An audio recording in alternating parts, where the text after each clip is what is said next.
আগুন বুকে আসা তারুণ্য আমার শ্রেষ্ঠ ভাষা। ধন্যবাদ আমাকে বক্তব্য প্রদানের সুযোগ করে দেওয়ার জন্য।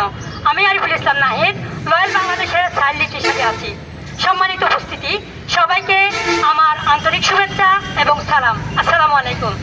আমরা আজ এখানে মানববন্ধনে দাঁড়াইনি, আমরা দাঁড়িয়েছি ন্যায় এবং রামিসা হত্যার বিচারের পক্ষে। ধর্ষণ একটি শুধু হত্যা নয়, এটি একটি মানুষের জীবনের স্বপ্ন এবং তার জীবন স্বপ্ন এবং তার সম্মানের উপর নির্মমাঘাত। দুঃখজনক হলেও কথাটি সত্য। ভুক্তভোগী পরিবারকে নানান প্রশ্নবিদ্ধ হতে হয়, কিন্তু অপরাধীরা নানান পাপ পেরিয়ে চলে যায়। তো আমরা স্পষ্টভাবে বলে দিতে চাই, আর কত রামিসা হত্যা হবে? আমরা চাই এই সমাজে আর নারী, শিশু এবং সবাই সুন্দরভাবে চলাফেরা করুক। রাষ্ট্রের কাছে আমার একটি দাবি, আমরা চাই এটা সুস্থ বিচার এবং আমার সোনার বাংলায় দর্শকদের চাই নাই রামিসার রক্ত বৃথা দিতে দেব না।